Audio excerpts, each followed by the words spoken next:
सभी भारतवासियों को मेरा प्रणाम। मैं अंकित काव्यांश आज आप सबके बीच में कुंभ पर चर्चा करने के लिए कारुणिक कल्याण पीठ के पीठाधीश्वर आचार्य पुष्पेंद्र शुक्ल के साथ हूं। हम आचार्य जी से जानने की कोशिश करेंगे कि कुंभ का क्या महत्व है और कुंभ के संबंध में जो पौराणिक कथाएं चर्चित हैं वे वैसी ही हैं जैसा लोकमानस में प्रचारित किया जा रहा है या कुछ भिन्न है। आइए हम लोग आचार्य जी से पूछते हैं। पहले तो हम लोग कुंभ शब्द पर चर्चा करेंगे और ये जानेंगे कि कुंभ क्या होता है, महाकुंभ क्या होता है, अर्ध कुंभ क्या होता है, अमृत कुंभ क्या होता है और इस विशेष जो इस बार आयोजित कुंभ है इसका विशेष महत्व क्या है। कुंभ आज से प्रारंभ हुई, 1 दशक 2 दशक 3 दशक से प्रारंभ हुई कोई व्यवस्था नहीं है। कुंभ आदिकाल से चली आ रही व्यवस्था है। आइए हम लोग आचार्य जी से जानते हैं। आचार्य जी आपको सादर प्रणाम। प्रणाम। मैं ये जानना चाहता हूं कि कुंभ क्या है, विस्तार से हम लोग जानेंगे। सुनिए आचार्य जी जी। आप कुंभ की बात करते हैं तो कुंभ शब्द पे अगर आ जाते हैं तो कुंभ माने होता है कलश जी। और कलश का तो महत्व है ही जी। हमारे घरों में भी कोई पूजा होती है सर्वप्रथम कुंभ ही रखते हैं जल से भरा हुआ जी। अब कुंभ में अमृत, ये अमृत महोत्सव हो रहा जी है। अमृत कुंभ है। अमृत कुंभ है तो कुंभ माने होता है, शाब्दिक अर्थ लिया जाए तो कुंभ माने होता है कलश और कलश वो है अमृत से भरा हुआ। जी। अब अमृत तत्व जो है वो सभी को चाहिए। जी। अमृत की खोज के लिए देवताओं ने भी प्रयास किया था जी। और विष्णु पुराण जो ग्रंथ है उसमें एक कथा आती है, पौराणिक कथा है, उसमें इसका बृहद हम ये चाहते हैं आचार्य जी कि आप एक बार उस कथा को बताएं जो बिल्कुल बिल्कुल पौराणिक, हाँ। क्योंकि आजकल हो क्या रहा है कि कोई भी आदमी हमारे पारंपरिक वस्त्रों को पहनकर कुछ भी कह दे रहा है। कुंभ में नशा करने वाले लोग प्रवचन देने लग गए हैं। कोई भी खुद को रील कल्चर में ढालकर रील बनाकर कुछ भी कह दे रहा है। आचार्य जी ने वेदांत में शोध के विद्यार्थी रहे हैं। आप आचार्य की डिग्री आपको जानकारी नहीं होगी कि वेदों में जो मास्टर्स डिग्री होती है उसके उपरांत जब व्यक्ति शोध कर लेता है तब उसको आचार्य की डिग्री मिलती है। आचार्य जी एक बार उस कथा को फिर से बताएं। नहीं, हाँ बिल्कुल, कथा भी बताई जाएगी और आज भी मैं विद्यार्थी ही हूँ। ये आपका बड़ा जीवन भर विद्यार्थी मनुष्य रहता है, सीखता ही रहता है, ऐसा कुछ नहीं है। और कुंभ की पौराणिक कथा, कुंभ का भौगोलिक, सामाजिक, कितना हमारा बृहद चिंतन था उस समय ऋषि मुनियों का, वो बिल्कुल सब अच्छे से आपको बताएंगे। और आज जो कुंभ स्नान हो रहा है, इन जो लोग जा रहे हैं उनको बहुत बहुत बधाई और शुभकामनाएं। बिल्कुल जाना चाहिए, कुंभ स्नान करना भी चाहिए जी। ये बहुत वर्षों के बाद, 12 वर्ष बाद, और ये जो इस बार अमृत कुंभ जो महोत्सव मनाया जा रहा है ये तो 144 वर्ष बाद मनाया आया है। अच्छा जी 144 वर्ष बाद, 144 वर्षों के बाद आगे आपको बताएंगे अभी 144 वर्ष बाद कैसे आया है। ये कोई काल्पनिक नहीं है और मेरी मनगणंत नहीं, जो शास्त्रों में लिखा है, शास्त्रोचित बात होती है, मैं वही बात करता हूँ। बाकी मेरी मनगणंत नहीं, मैंने कह दिया 144 वर्ष बाद हो गया तो 144 वर्ष बाद आप लोग मान लें।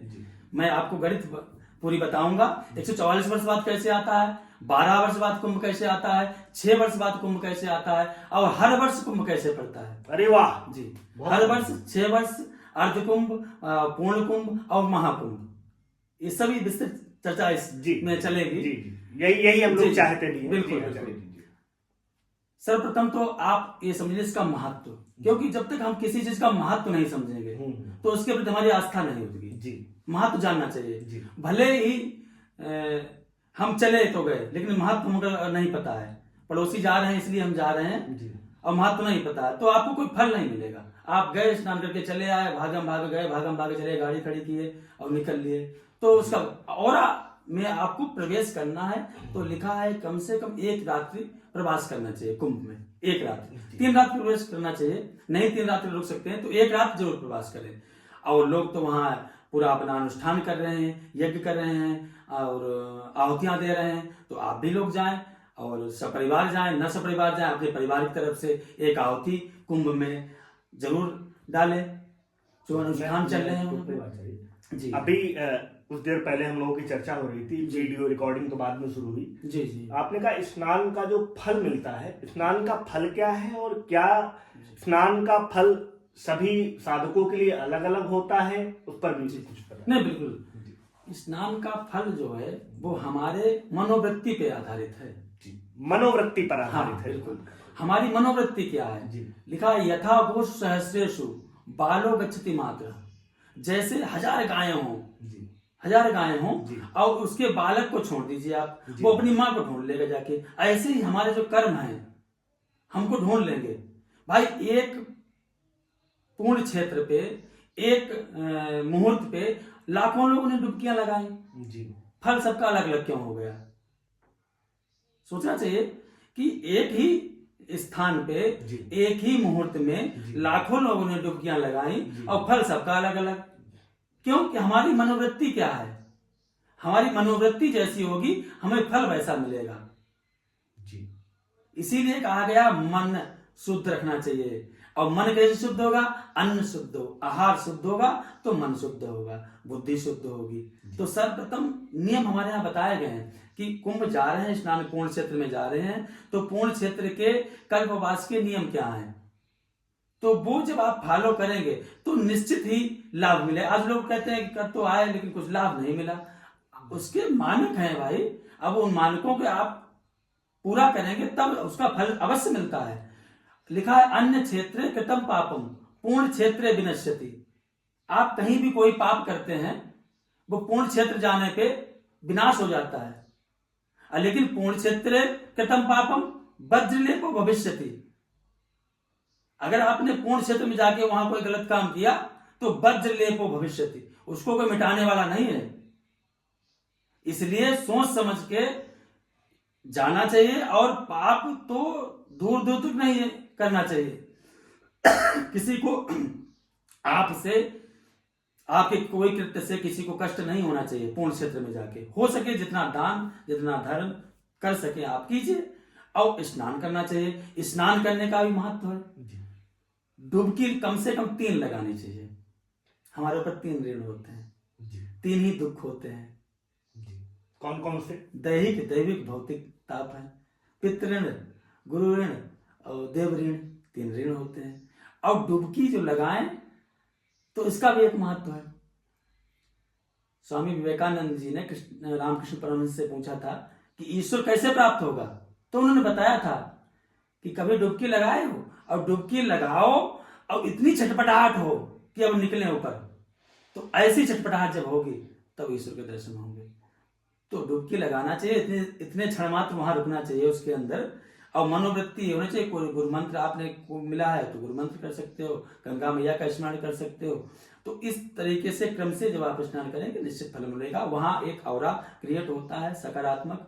आप भले न जानते हो वहां इतनी दिव्य मूर्तियां आई हैं, भले ही कुछ शारीरिक रूप में आई, कुछ सूक्ष्म रूप में आई हैं, उनसे जो ओतप्रोत होकर वहां हवा बह रही है, उस सकारात्मक ऊर्जा में तो आप प्रवेश करेंगे तो आपको निश्चित लाभ मिलेगा।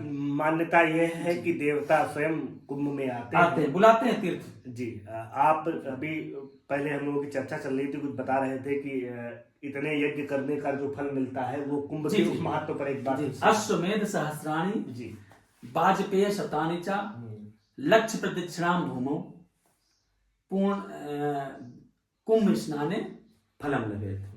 अब हम लोग अश्वमेध हजारों तो नहीं कर सकते, एक भी नहीं अश्वमेध कर सकते। अश्वमेध राजा लोग करते थे। वाजपेय यज्ञ हुआ करता था। ये स्रौत याग है। इस समय जो याग चल रहे हैं वो स्मार्त याग है। स्रौत याग जो वैदिक हुआ करते थे वो राजा लोग करते थे। और भूमि की प्रदक्षिणा करो, 1 नहीं, 2 नहीं, 1000 नहीं, 1 लाख। 1 लाख नहीं कर सकते ना, लेकिन जो 1 लाख भूमि प्रदक्षिणा करने से, अश्वमेध यज्ञ करने से, वाजपेय शतान 100 वाजपेय यज्ञ करने से जो फल प्राप्त होने वाला है वो कुंभ स्नान करने से फल प्राप्त हो जाएगा। ये हम नहीं कह रहे हैं, शास्त्रों में लिखा है जी, वैदिक साहित्य में लिखा हुआ है, ऐसी एक मान्यता है। अभी आप कह रहे थे कि जो कुंभ कितने वर्षों बाद कुंभ आता है, कितने वर्षों बाद अर्ध कुंभ आता है, कौन सा महाकुंभ होता है, 144 ही क्यों है, एक बार इस पर बिल्कुल बिल्कुल प्रकाश डालें। ऐसा है, जो कुंभ जो होता है हमारा, वो देवताओं के गुरु बृहस्पति हैं जी, देवताओं के गुरु बृहस्पति हैं। और हमारे जीवन पे भी गुरु का बहुत महत्व होता है जी। गुरु की जो गति होती है, जिस राशि पे होते हैं, किस राशि पे हैं और किस राशि को वो देख रहे हैं, इसका जीवन पे महत्व है। धर्म पे भी बहुत महत्व पड़ता है, अर्थ पे भी पड़ता है, सामाजिक जीवन पे पड़ता है, वैवाहिक जीवन पे पड़ता है। गुरु बहुत श्रेष्ठ होना चाहिए। कहते गुरुवस्थ हो जाते हैं तो मांगलिक कार्य भी बंद हो जाते हैं जी। गुरुवस्थ जब होते हैं तो गुरु का जो चाल है गुरु की, वो 1 वर्ष एक राशि पे रहते हैं।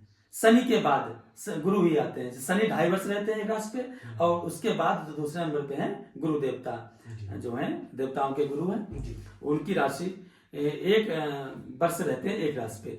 तो 1 वर्ष जब राशि का संक्रांति कहते हैं, जब कोई ग्रह राशि बदलता है तो उसको संक्रांति कहते हैं। जैसे मकर संक्रांति इस समय चल रही है, सूर्य जो है मकर राशि पे है, तो संक्रांति जब होती है तो वो सूर्य की गति और बृहस्पति की गति जब बदलती है, इस तरीके से योग जब आता है तो वो कुंभ होता है। अब 1 साल बाद एक राशि पे रहेंगे तो आ जाएगा, दोबारा जब उसी राशि पे आएंगे तो 12 वर्ष बीत जाएंगे। 12 राशियां हैं, 12 राशियां, हर राशि पर एक वर्ष रहेंगे तो चक्र पूरा होगा तो एक पूर्ण कुंभ हो जाएगा।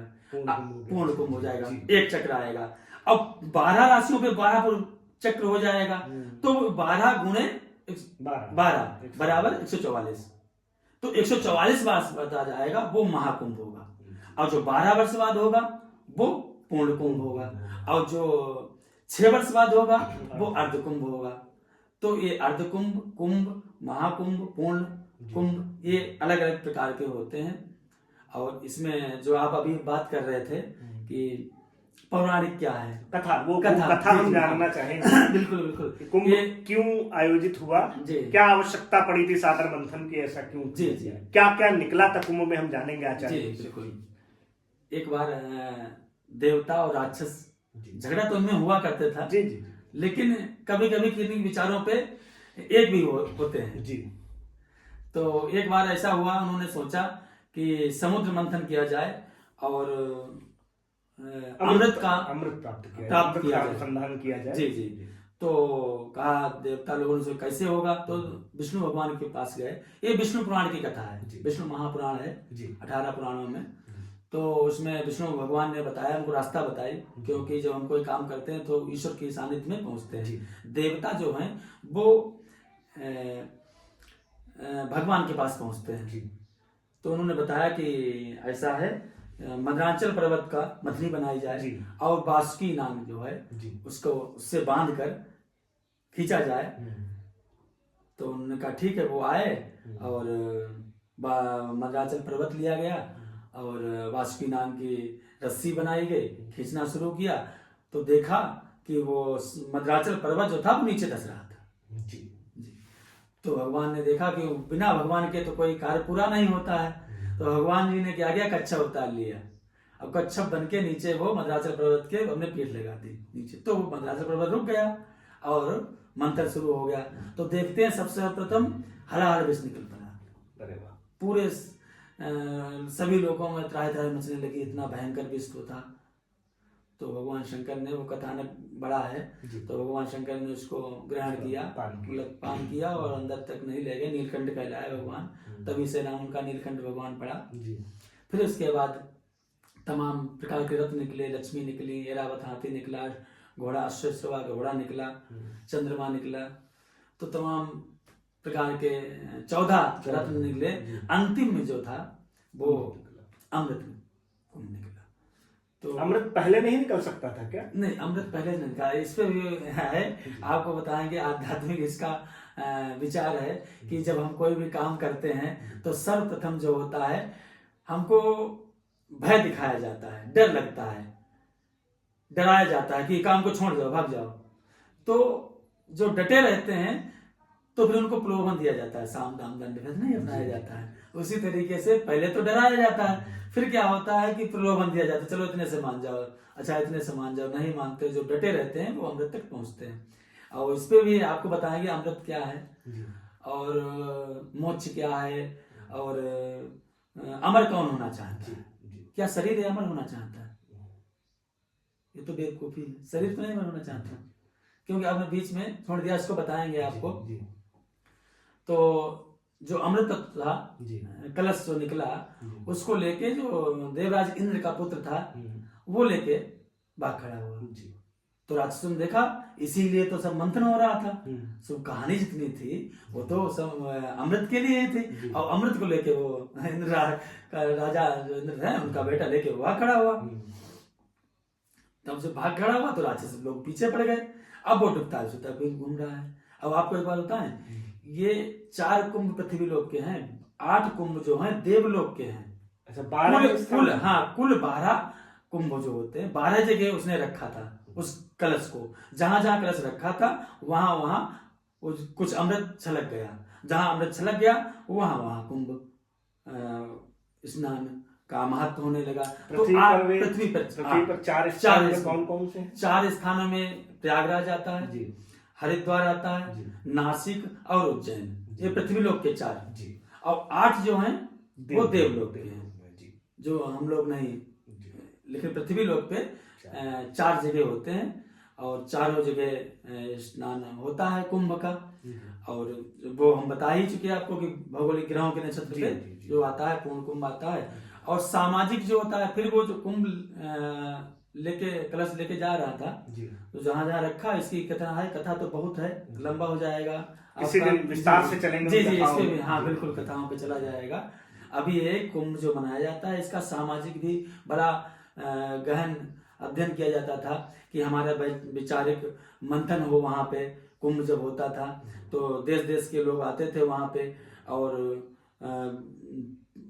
45 दिन तक वहां पे अपना अनुष्ठान करते थे, कल्पवास करते थे। कल्पवास करने के बाद वहां विचारों का मंथन होता था, आदान प्रदान होता था। एक धर्म संसद जैसे नहीं लगती है, उस तरीके से उसको वहां पे जो कुरीतियां हैं समाज को, उनको निकाला जाए, और कैसे धार्मिक उत्थान हो, सामाजिक उत्थान हो, इस तरीके से लोग संत लोग आते थे, राजा लोग भी पहुंचते थे, सहयोग करते थे, जैसे आज की सरकारें भी सहयोग कर रही हैं। ऐसे राजा का नाम नहीं याद आ रहा है, लेकिन स्थल पर मेला किसी भारतीय शासक ने लगवाना शुरू किया था। जी। तो इस तरीके से तमाम प्रकार की व्यवस्थाएं वहां से संचालित हुआ करती थी। आध्यात्मिक चेतना को परिष्कृत करने के लिए क्या उपाय किए जाएंगे, इन सब बातों पर चिंतन होता था। जी। और दूसरी चीज है, कुंभ का महत्व तो है ही है। अब प्रश्न आता है कि जैसे वहां कह रहे हैं 40 करोड़ लोग जा रहे हैं, 50 करोड़ जो लोग जा रहे हैं, तो उनको बहुत बहुत शुभकामनाएं हैं। लेकिन जो नहीं जा पा रहे हैं, ऐसा नहीं है कि वो पापी हो गए। जो नहीं जा पा रहे हैं वो भी अपने कुंभ में स्नान कर सकते हैं। इसका आध्यात्मिक भी है। आध्यात्मिक वाला वो वीडियो डाल चुके हैं हम लोग। जी। तो उसमें हमने बताया था कि राक्षस और देवता क्या है। भाई हमारे अंदर ही नकारात्मक और सकारात्मक शक्तियां हैं, तो वो आपस में लड़ती रहती हैं। ठीक है, देखो अहंकार जो है वो अमृत पाना चाहता है, आप समझिए। ये वो प्रश्न है जो आचार्य जी ने प्रारंभ में बताया था कि अमृत पाना कौन चाहता है। अमृत भाई किसे चाहिए? तो ये शरीर को तो चाहिए नहीं। अब अमृत चाहिए अहंकार को। अहंकार 2 प्रकार का है, सात्विक भी हो सकता है, तामसी भी हो सकता है। तामसी हो गया तो राक्षस हो गए, सात्विक हो गया तो देवता हो गए। अहंकार दोनों है, लेकिन सात्विक अहंकार और तामसी अहंकार में अंतर इतना है, वो देवमुख है। जो सात्विक अहंकार है वो भगवान की तरफ मुड़ जाता है, कोई उससे संकट आए तुरंत भगवान के पास खड़ा होता है जाके। राक्षसी जो होता है, तामसी होता है, वो विमुख होता है भगवान से। अहंकार दोनों है, और अहंकार को ही अमृत चाहिए। अमृत क्या है? आत्म तत्व। अहंकार खत्म हो जाएगा, आत्म तत्व मिल जाएगा।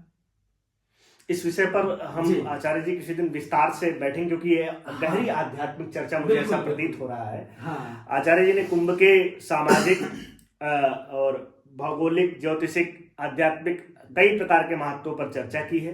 कुंभ क्या है, पूर्ण कुंभ क्या है, महाकुंभ क्या है, अमृत कुंभ क्या है। कुंभ की जो कथानुसार जो व्याख्या है वो आचार्य जी ने बताई। कुंभ की पर जो चिंतन किया जाना चाहिए, कुंभ का जनमानस की चेतना के उत्थान में क्या महत्व है, इस पर आचार्य जी ने बताया। ऐसे ही अन्य वीडियो के लिए हम आचार्य जी से के पास नित्य आते रहेंगे, उनका सानिध्य लाभ लेते रहेंगे और हम चाहेंगे कि आचार्य जी थोड़ा और समय दें हम लोगों को। इसी आशा के साथ आप सभी को नमस्कार। नमस्कार।